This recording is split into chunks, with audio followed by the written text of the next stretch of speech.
Olá, nova cidade, ideias para uma nova cidade. Tá todo mundo sabendo que a gente está imerso numa crise de saúde pública mundial e a gente, nesse programa, vamos trazer uma palavra de paz. Padre Ivandro, tudo bom? Tudo bem, Renato? Padre Ivandro, da paróquia Monte Serrate de Pinheiros, ele veio aqui trazer a visão dele sobre essa fase difícil que a gente vai ter que atravessar e contar um pouco da história dele. Padre, obrigado pela presença. Eu que agradeço, é uma alegria estar aqui. Padre, conta um pouco da sua história. Quando você percebeu, o senhor é jovem, né? Mais ou menos, Muito, né? muito jovem. Como é que o senhor descobriu a sua vocação? Então, interessante a sua pergunta, porque eu acho que mais interessante ainda é eu pensar que eu nunca tinha na minha vida imaginado ser padre. Nunca tinha pensado. Nunca pensei, nunca me passou pela cabeça, até porque a minha família não era muito religiosa. A gente passou por diversas religiões, mas nunca tinha parado para frequentar mesmo uma religião. A gente passou a frequentar a igreja católica até eu tinha 18 anos. Mas daí a pensar em ser padre, isso nunca passou pela minha cabeça. Eu entrei para a faculdade de Direito, comecei a fazer Direito, estagiar normalmente. Quando foi no 5º ano da faculdade de Direito, surgiu uma ideia de que área do direito que eu ia trabalhar. Comecei a procurar as áreas e nenhuma me encontrava. Até que alguém me disse, tá bom, por que você não vai fazer direito canônico? Eu falei, bom, o que é isso aí? Será, direito canônico é o direito para você poder estar na igreja, mas precisa ser padre. Eu falei, bom, então estou fora, não quero saber disso aí. Só que a ideia ficou. E a partir daquele dia eu comecei a me animar por aquilo. No início achei que eu estava ficando louco, porque sempre achei que eu ia casar, ter filho, ou seja, que eu seria uma pessoa normal, como todo mundo acha que o normal é não ser padre. E aí aquela ideia começou para mim fazer muito sentido, até que eu resolvi então no meio do ano, terminei a faculdade de Direito, entrei no seminário e depois de 5 anos fiquei padre. Mas no início, não só os meus amigos acharam que eu estava ficando louco, porque não é Mas é possível. verdade, você falava para eles assim, olha, eu estou pensando... Não, eu nem falava, porque eu falei, eu tenho medo de ser linchado pelo pessoal, porque era uma ideia completamente nada a ver, né? Então eu não falava. Mas quando eles descobriram que eu tinha entrado no seminário, eu já tinha me formado. E aí eles começaram a me perguntar se eu estava ficando louco, se eu estava passando por alguma crise. O meu pai também não entendeu muito, mas falou, você quer saber? Eu vou te respeitar. O meu avô ficou muito chateado, porque queria que eu fosse advogado. Era o sonho da família, que o neto fosse advogado. Mas aquela hora que eu tomei a decisão, eu falei, não, agora eu vou para frente. Certo. Aí hoje, claro, todos aceitam, se orgulham e tudo mais. Eu acho que sim, a minha avó, eu acho que o maior orgulho da minha avó, Certo. não é nem a questão de ser padre ou não, mas é que a turma me conhece. Então ela vai na igreja, ela faz questão de sentar no primeiro banco. No final, quando ela podia, ela ficava do meu lado, na celebração, para dizer, é meu neto, olha, meu cumprimento o meu neto. Eu ia no supermercado, tem uma coisa interessante, ela ficava assim para mim, fala para a menina, para a moça do caixa, que você é padre. Eu falava, vó, não tem cabimento, vó. Ninguém fala no caixa, olha, eu sou médico. Não, a gente só vai fazer a compra e vai embora. Ela falava, não, você precisa falar. Aí ela dava um jeito e falava, olha, ele é padre. Dá um jeito, dá um jeito. É vó, né? Agora, padre, o senhor está fazendo um trabalho que eu estou percebendo a movimentação da igreja desde que o senhor assumiu. Como que está sendo essa mudança que o senhor está fazendo lá? Olha, eu estou muito feliz com essa possibilidade que me foi me dada lá no Largo de Pinheiros, né? Assim, e como é uma igreja muito histórica, eu passei a conhecer a história. Quando eu fui para lá, eu me encantei com a história. E aí eu comecei a perceber também que as pessoas têm muito interesse. Então, é isso que eu venho percebendo, a gente se colocando à disposição para atender as pessoas, a gente estando com as portas abertas e a comunidade percebendo que o padre tem um carinho por eles, as coisas começam a fluir. Então eu recebi muita ajuda que eu não esperava, eu acho que as pessoas estão voltando mais. Estou percebendo isso, né? E eu estou muito feliz por isso, porque a gente se realiza quando os outros se realizam, né? A vida do padre é um pouco essa troca, de você querer fazer o bem e quando as pessoas percebem que o bem está sendo feito, isso volta para a gente e aí se cria quase que um ciclo do bem. É um pouco isso que eu venho vivendo ali, tem muita coisa para ser feita, mas as coisas que foram feitas já me trazem muita alegria. Tá legal. Ó, padre, como o senhor acha que deve ser o papel da igreja nos tempos atuais? Eu acho que é, sobretudo, um papel de acolhimento, acolhida. Ou seja, mostrar que as pessoas têm a quem procurar e que a gente está ali para ouvi-los e ajudá-los. Eu acho que esse é o primeiro ponto. Mostrar que a igreja não é um monte de doutrina, não é um sim e um não, mas é uma possibilidade de acolhimento e que a pessoa ali se encontre com Deus e se encontre com ela mesma. Se isso acontecer, parece que é um pouco natural, Renato, que as pessoas se encontrando com Deus vão revendo os seus valores, vão revendo os seus conceitos e vão mudando de vida, porque, quer dizer, o cristianismo é essa mudança de vida para melhor, né? É o encontro com Deus que muda a nossa vida para melhor, ou seja, o encontro com o amor, né? Então é isso que um pouco eu acho que é essa abertura dessa linguagem de mostrar que dentro da igreja todo mundo pode ser acolhido, né? Ok. Ô, padre, outra coisa que vem ganhando destaque é a atuação do líder da Igreja Católica, o Papa Francisco. Como o senhor vê a atuação dele? Às vezes gera alguma polêmica nas declarações. Como que o senhor vê a... A primeira coisa, eu acho que a gente não deve fugir de polêmica. Eu acho que polêmica sempre vai existir, porque não existe unanimidade. Então, quando a gente se posiciona de um lado ou de outro, a gente vai ser criticado e vai ser elogiado. Eu acho que o Papa tem se posicionado. Tem se posicionado através pelas pessoas mais pobres, vem fazendo um trabalho muito bonito também de aproximação, porque as pessoas admiram a figura do Papa, acham que ele é muito simples, e isso é muito bom, porque as pessoas entendem o que ele fala, então se sentem tocadas, e de fato eu acho que ele vem fazendo um grande trabalho. Claro que vai sofrer sempre algum tipo de crítica, de preconceito, mas isso faz parte. Os outros papas todos que vieram, e começando por Cristo, eu acho que não existiu uma figura mais polêmica, que recebeu mais crítica do que o próprio Cristo. E que talvez alguns só entenderam o trabalho dele, ou a vida dele, depois que ele morreu. Outros não entendem até hoje. Então a gente não pode ter como é que eu vou te dizer, essa vontade de agradar todo mundo, porque não dá, né? Agora, o padre Evandro, eu achei uma coisa interessante a questão do Papa Francisco ser argentino. Eu pensei que ia ter aquela história do brasileiro, né? Exatamente. Quer dizer, a atuação dele de pacificador superou até essa besteira que tem que o argentino, não sei o quê. Sabe, eu vou te falar a verdade. Quando eu vi um Papa argentino no meu coração, eu pensei, mas precisava ser argentino, meu Deus. Não podia aceitar moquense, podia ser moquense, um Papa vindo da Moca ou de algum lugar.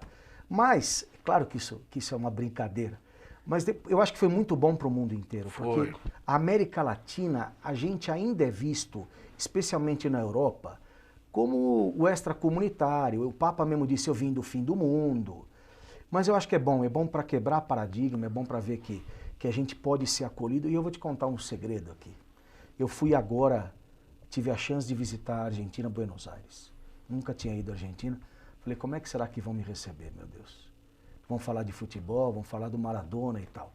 Mas não, eu achei que eles são muito acolhedores. Quer dizer, gostam muito dos brasileiros. Então eu acho que a gente precisa valorizar o Papa, a nacionalidade dele, tudo isso. Tá certo. O programa Nova Cidade de hoje entrevista o padre Evandro, que é o pároco da paróquia Nossa Senhora do Monte Serrate, em Pinheiros, está fazendo um trabalho muito legal. Convido você a visitar a igreja e a frequentar os cultos do padre Evandro. Padre, a questão dos jovens, alguns dizem que eles estão fugindo das questões espirituais. O que você está achando do jovem hoje? Eu acho que a gente está enfrentando um desafio absurdo, né? E que a gente não pode fugir desse desafio, nem dizer, mas o jovem é assim mesmo, está tudo perdido. Não, não tem nada perdido. Eu acho que a gente precisa ver o porquê que nós, religiosos, não estamos atingindo o coração do jovem. Por que o jovem hoje, dentro do montão de coisa que ele tem para optar, porque hoje a fé também é uma opção. A gente não pode cair, Renato, numa utopia de que a pessoa vai necessariamente, contra tudo e contra todos, se tornar, por exemplo, católico. Não. Ele só vai frequentar uma igreja, um templo, uma religião, se aquele lugar vale a pena. Então a pergunta que a gente tem que fazer como padre é por que aquele jovem acha que vale a pena fazer tudo menos ir à igreja? Eu acho porque a gente não estava conseguindo, ou às vezes não consegue atingir o coração dele. Eu acho que quando a gente fala com sinceridade, com verdade, mostrando para aquele jovem que aquilo que ele vai fazer não vai destruir a vida dele, mas vai acrescentar algo, e que isso pode fazer um bem a ele, a gente tem uma resposta positiva. Então, claro, hoje você tem uma grande maioria, talvez, que opta por outras coisas. Mas não significa também que ele não esteja aberto ao diálogo e que ele também não queira se encontrar com Deus. Tem um padre do Rio de Janeiro, sempre me dizer, que chama Padre Jorjão. E ele diz que o jovem traz como se uma coisa escrita na testa aqui, que a gente não consegue ler, mas que para conseguir tocá-lo a gente precisaria ler. Que está escrito assim: sou de quem me conquistar. O jovem não vai a alguma coisa porque é obrigado, porque alguém mandou. Ele vai se ele se sentir seduzido, se ele perceber que aquilo vale a pena. Se ele perceber que vale a pena, ele mesmo vai. Ninguém precisa ser trazido ou puxado. Por falar nessa questão, padre, de você conquistar o coração das pessoas, como que o senhor vê a questão das redes sociais? Ela está servindo para agregar, como o senhor está enxergando? Eu acho que, em primeiro lugar, a gente não pode mais negar a existência. A rede social chegou para ficar. E a tendência é que aumente isso cada vez mais. Agora, é um instrumento. Um instrumento não faz nada por conta própria, como o computador. Você precisa programá-lo, ele não vai tomar decisões. A rede social não toma decisões. Eu acho que ela pode ser um instrumento muito bem utilizado se pessoas do bem se apropriarem ou tiverem contato com isso e utilizarem. Agora, eu digo aos padres, especialmente à Igreja Católica, se a gente não estiver atento a isso, nós vamos ficar para trás. Porque a gente precisa se utilizar, porque hoje, por exemplo, não adianta você falar em mandar carta. Aliás, mandar e-mail. Hoje você fala e-mail, eu já me sinto um vô. Você fala e-mail, não, mas e-mail hoje não é o caminho e tal. Hoje a gente já tem talvez outra comunicação e não sei o quê. Então, se a gente não tiver atento a isso, e se a gente não souber usar para o bem, a gente vai ficar para trás. Então, eu acho assim, a rede social é uma ferramenta muito boa e que a gente precisa saber usá-la para promover o bem para as pessoas, para a sociedade. Mas está aí, a gente não pode negar. Padre, o que o senhor acha do diálogo entre as religiões? A gente vê aí algumas religiões que às vezes, em vez de congregar, criticam outras, enfim. Eu acho que o diálogo é fundamental. O diálogo é fundamental. Aliás, o diálogo é fundamental em tudo, né? Quer dizer, se o Senhor disse, ama o teu inimigo, e a gente não deve olhar para outra religião como um inimigo, eu digo, quanto mais alguém que professa uma fé, mesmo que não seja igual a minha. Eu acho assim, isso não significa dizer, não, agora eu acredito em tudo, porque se a gente não tem uma identidade, a gente nem se encontra na vida. Agora, ter a minha identidade não significa passar por cima do outro. Ou achar que o outro não merece respeito ou não tem dignidade. Ao contrário, eu com a minha identidade respeito ao outro que tem identidade. E sempre tem alguma coisa para a gente somar. Sempre tem alguma coisa que a gente pode encontrar para fazer junto. Seja com alguém da outra religião, seja com um ateu, ou seja, se a gente não aprender a dialogar para somar forças e valores, nós vamos se isolar. E o isolamento hoje não leva a lugar nenhum. Padre, a gente caminha para os momentos finais e hoje está sendo gravado no dia 19, dia de São José. O padre fez a gentileza de estar aqui. Padre, já vai para lá porque você tem compromisso. Padre, a gente estava conversando antes de começar o programa sobre esse nosso momento difícil que a gente está passando no Brasil e no mundo. E o senhor falava que isso era um momento de reflexão. Queria que o senhor deixasse uma mensagem para esses dias difíceis que a gente vai atravessar. Eu acho que a gente, dia de São José, você disse bem, São José também, quando cuidou do Senhor, passou por vários momentos difíceis, mas não desistiu. O primeiro ponto que a gente tem que enfrentar sem desistir e sem ter medo. Esse é o ponto. Agora, por outro lado, também refletir. Refletir por que nós estamos passando tudo isso. Talvez a gente não vai encontrar a resposta, Renato, do porquê a gente está passando, mas para que a gente está passando? O que é que significa tudo isso? Será que a gente não vai ser chamado a perceber que por mais que a gente tenha estudo, por mais que a gente tenha ciência e deve ter ao nosso lado, por mais que a gente tenha dinheiro, a gente não tem resposta para tudo? Tem circunstâncias que escapam do nosso controle. E será que não valeria a pena a gente refletir nas nossas vidas? Como é que a gente está levando a nossa vida? E mais do que isso, que a fé poderia ser para nós, nesse momento de interrogações, um motivo de esperança? Ou seja, eu não preciso me desesperar.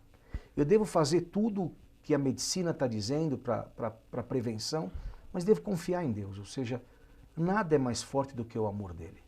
Se eu tiver essa certeza no meu coração, a gente vai passar por esse momento, vai superar esse momento, como tantos outros a gente já superou, mas não pode sair do mesmo jeito. Eu acho que o tempo que a gente está vivendo, inclusive agora é a Quaresma, que todo cristão católico é convidado a repensar na sua vida. Ou seja, o que é que eu posso fazer para ser melhor? Eu acho que passando por esse momento, por tudo isso, quer dizer, o que é que eu posso fazer para ser melhor? Eu estava lendo uma reportagem interessante, que é aquilo que algumas pessoas se distanciaram até o coronavírus uniu. Porque os pais estão tendo que ficar mais em casa com os filhos, com os avós, estão tendo que dar atenção para os avós, estão tendo que lidar com as crianças pequenas que às vezes não encontravam. Ora, isso também pode ser bom. Se a gente souber fazer bom uso disso, a gente pode sair disso melhor. Porque eu acho assim, nenhuma crise, nenhuma cruz pode ser passada em branco, porque senão a gente sai pior. Mas uma crise que a gente enfrenta com o coração, querendo melhorar, a gente cresce. Tem alguns santos que diziam que as crises são uma martelada de Deus, mas não para machucar, mas para burilar a peça. Você tem ali uma escultura, então você vai burilando e vai deixando ela melhor. Eu acho que às vezes a gente tomar uma marteladinha dessa ajuda a gente a colocar as coisas nos seus devidos lugares e dar valor àquilo que tem que ser dado. Tá legal.